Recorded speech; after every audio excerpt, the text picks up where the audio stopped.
Hello दोस्तों, आज हम लोग डिफरेंशिएशन के सबसे आखिरी पार्ट पे आ चुके हैं और लगभग 3 एक्सरसाइज बचे हुए हैं और तीनों का लगभग छोटा छोटा कॉन्सेप्ट है और लगभग 10-15 मिनट में तीनों खत्म भी हो जाएंगे। देखिए, सबसे पहले जितना भी हम लोग पढ़े थे उसका बता दिए थे। ये IAS अग्रवाल का ही बुक है, इसका एक छोटा पार्ट मतलब फट गया, इसीलिए हमने इसी को रखे हुए हैं। देखिए, इसमें हम क्या बता दिए थे कि जनरल एक फंक्शन दिया था, कोई भी फंक्शन हो और उसका डिफरेंशिएशन हमको रेस्पेक्ट में एक्स के रेस्पेक्ट में कर देना है। ऐसे क्वेश्चन को हमने सॉल्व करके बता दिया है। ठीक है, अब जो अगला होगा उसमें 2 प्रकार के क्वेश्चन मिलेंगे। एक्सरसाइज 3 है, कॉन्सेप्ट 2 ही है। अभी आपको समझ में भी आ जाएगा कि आखिर कैसे हो गया कि एक्सरसाइज 3 हुआ और कॉन्सेप्ट 2 ही कैसे। देखिए, एक एक्सरसाइज हो गया, हाँ 10 का h है। ठीक है, 10 का h ये एक्सरसाइज हो गया और इसमें दिया है क्या, हाँ देखिए, इसमें एक फंक्शन दिया है। ठीक है, और कह रहा है क्या कि एक फंक्शन मान लो कुछ भी है, अभी मान लीजिए कि sin x है। ठीक है, अब दूसरा भी फंक्शन दिया हुआ है कि फंक्शन हो गया। ठीक है, एक फंक्शन ये हुआ, दूसरा फंक्शन ये हुआ और ये मान लीजिए कि x स्क्वायर कुछ भी हम अपने से मान के चल रहे हैं। ठीक है, अब कह रहा है क्या कि इसका डिफरेंशिएशन कीजिए इसके रेस्पेक्ट में। आया समझ में क्या कहा है? चलिए, एक ऐसा है, चलिए अभी पहले इसको बताते हैं, इसी टाइप पे अप्रोच बताते हैं कि इसको कैसे इसको सॉल्व करना। हमको क्या करना है कि sin x का डिफरेंशिएशन करना है x के रेस्पेक्ट में, है कि नहीं? ऐसा ही है, differentiation of sin x with respect to x ऐसा ही करना है। देखिए, इस फंक्शन को मान लेंगे u, मान सकते हैं ना, और इसको मान लेंगे v।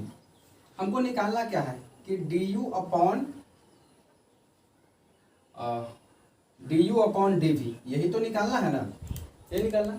अच्छा, चूंकि हम ऐसा फॉर्मूला कुछ पढ़े नहीं है कि ये मान लीजिए x स्क्वायर है, इसलिए आपको थोड़ा बहुत दिमाग में आता भी होगा। इसे मान लीजिए e की पावर x है सब, हालांकि वो भी कोई दिक्कत नहीं था, हमने x से रिलेटेड था इसलिए हमने हटा दिया।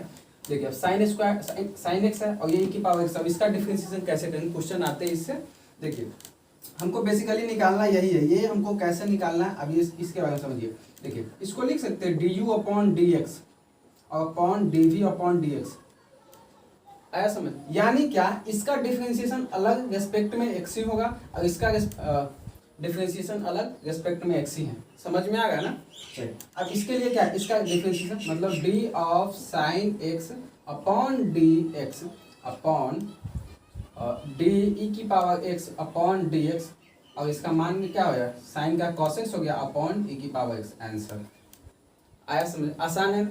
ठीक, एक और हम बताते हैं और ये बहुत ही हल्का भी है और सेम ऐसा ही एक और कॉन्सेप्ट है जिससे एक्सरसाइज अलग दे दिया गया है। अभी आपको जब हम बताएंगे तो समझ में आ जाएगा कि कैसे दोनों एक ही है लेकिन कहने के लिए अलग अलग हो जाता है। एक और इससे रिलेटेड हम बताते हैं। देखिए, दिया हुआ है क्या कि e की पावर साइन x का डिफरेंशिएशन कीजिए किसके साथ, cos x का, मतलब एक फंक्शन ये है और दूसरा फंक्शन ये है, इसका डिफरेंशिएशन इसके रेस्पेक्ट में करना है। इसको u मानेंगे, इसको v मानेंगे, ऐसे मानना आप, क्योंकि बोर्ड चाहता है कि आप पूरे प्रोसेस से बनाओ। ठीक है, ऐसे मान लें। उसके बाद क्या करेंगे, वी हैव टू फाइंड, हमको निकालना क्या है, तो du अपॉन dv, यही तो निकालना है ना। अब इस बात को हम लिख सकते हैं du अपॉन dx। अच्छा, मान के चलते कि यहाँ x ना होकर यहाँ t होता, सपोज करते हैं, तो ऐसा लिखने के क्या, मान लीजिए ऐसा लिख लेते हैं और उसके बाद लिखते हैं वी हैव टू फाइंड, इतना ये निकालना है विथ रेस्पेक्ट टू t के रेस्पेक्ट में निकालना है क्योंकि यहाँ वेरिएबल t ही है।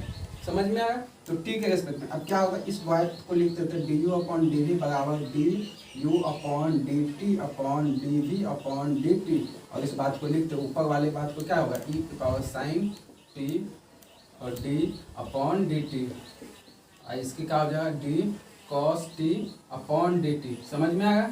इसका क्या होगा डायरेक्ट बता सकते हैं, क्या होगा, e की power sine t into sine का क्या, तो cos t। समझ में आया?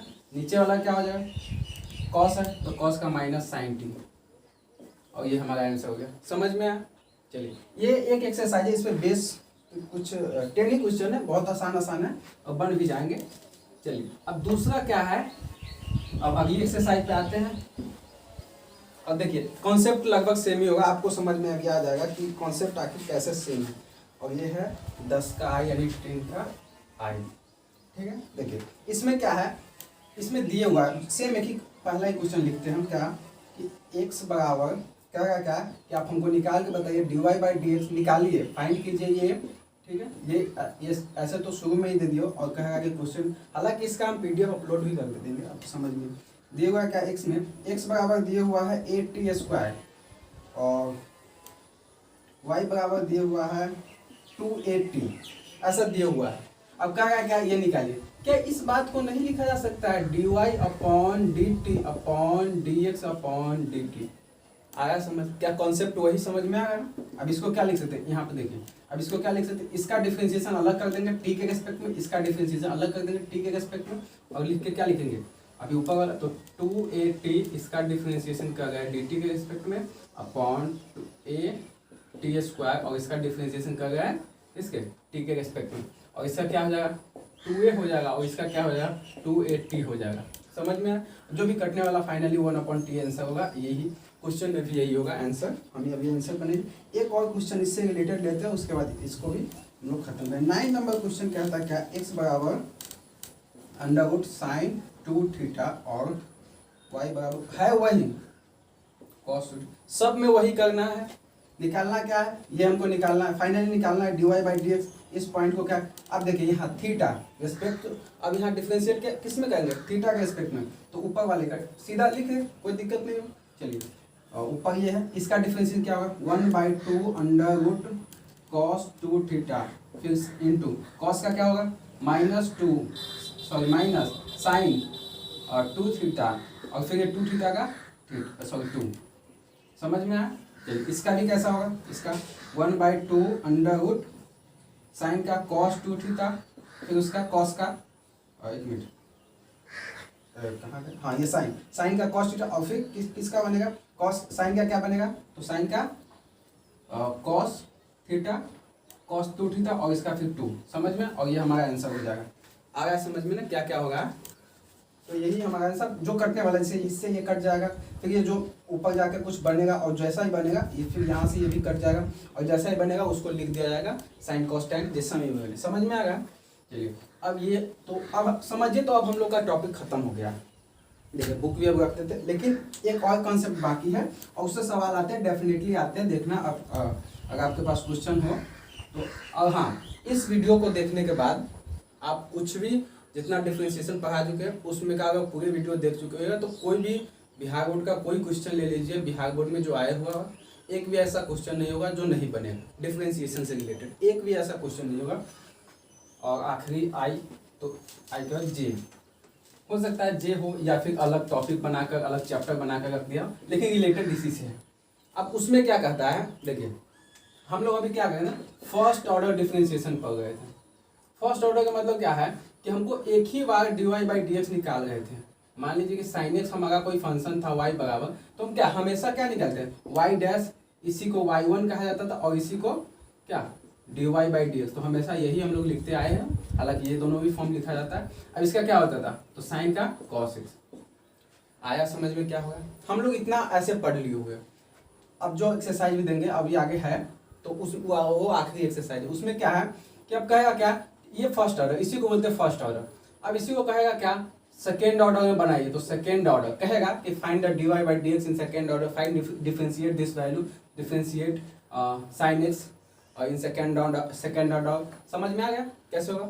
अब कहीं कहेगा कि देखिए, अब सेकेंड ऑर्डर भी होगा, थर्ड ऑर्डर, फोर्थ ऑर्डर, कई भी ऑर्डर हो, हमसे उससे मतलब नहीं है। हालांकि जो बुक में है वो सेकेंड ऑर्डर तक है, अगर थर्ड होगा तो वो कहेगा। समझ में, और जैसा भी हो बनाना क्या एक फंक्शन का डिफरेंशिएशन आपको नहीं आता है, और वैसे ही फिर उसको भी अगर एक मान के चले तो फिर अगला भी आ जाए। जैसे हम मान के चलते, मान लीजिए कि साइन x(y) ऐसा कोई फंक्शन हुआ y बराबर, हमको कहा क्या y2 निकालिए, तो y1 निकालेंगे, क्या होगा साइन का cos x(y) इंटू 2x। ऐसा समझ। अब फिर इसका कहा कि y2 निकालिए, अब इसका डिफरेंशिएशन कर दीजिए, तो इस तब तो ये डबल फॉर्म में आ गया, तो डबल फॉर्म में आ जाता है तो क्या करते हैं, मल्टीप्लाई वाला रूल हमको पता है, पहले इसको लिख दे, नॉर्मल लिख देते cos x(y) और इसका डिफरेंशिएशन 2 प्लस 2x, इसको ऐसे ही लिख दे, और इसका differentiation minus sign x(y) into 2x। आया समझ, हो गया यही। अगर y3 कहता, सपोज कीजिए नहीं कहेगा लेकिन मान लिया y3, तो इसको अलग निकालते हैं और ये इसका पार्ट है तो इसको अलग निकालते हैं। ऐसे ही 50 लंबा फॉर्म, कितना भी लंबा फॉर्म हो उससे हमको मतलब नहीं, 50 का 60 का जितना भी। हालांकि आपके बुक में और जहाँ तक हम देखे वो सवाल भी 2 से ज़्यादा नहीं आता है, सिर्फ सेकेंड ऑर्डर तक आता है, और आता है तो कह देता है। अच्छा हाँ, इसको हम लोग लिखते थे क्या कि dy/dx, क्या यही लिखते थे, ठीक है। लेकिन इसको क्या लिखते हैं, y2 को y डबल डैश, देखिएगा कहीं कहीं लिखा, और नहीं तो y2 रहेगा। और जो बुक में, ये तो हम लोग शॉर्ट में ऐसा लिखते हैं, लेकिन बुक में क्या है, इसको ऐसे लिखा जाता है और इसको पढ़ते क्या है तो d2 हम बता देते हैं, लिखिएगा d2y अपॉन dxxy, क्या पढ़ते हैं d2y अपॉन dxxy, ये हम लोग ऐसा इसको पढ़ते हैं, समझ में। इसको क्या पढ़ते हैं dy/dx। इसका मतलब ये होता है कि डिफरेंशिएशन कर रहे हैं 2 बार। अगर ऐसा हो तो d3x अपॉन dx3, ऐसा इसको पढ़ेंगे, समझ में। तो जो 3 एक्सरसाइज बताया और ये तीनों से रिलेटेड क्वेश्चन बहुत सारे हैं और इसको रख देंगे। और इसके बाद आप कोई भी क्वेश्चन सॉल्व कीजिए, बिहार बोर्ड का एक भी क्वेश्चन में दिक्कत नहीं आने वाली है। और आप चाहे तो इसका मतलब एनसीईआरटी भी सॉल्व कर सकते हैं, एनसीईआरटी का भी सारा क्वेश्चन बन जाएगा। तो डिफरेंशिएशन हम लोग का खत्म हुआ। अब अगली वीडियो में हम लोग क्या पढ़ने वाले हैं, तो कोशिश यही रहेगी कि इंटीग्रेशन पढ़ेंगे, क्योंकि बिना डिफरेंशिएशन और इंटीग्रेशन के फिर आगे का चैप्टर दिक्कत हो जाएगा। तो मिलते हैं अगली वीडियो में, धन्यवाद।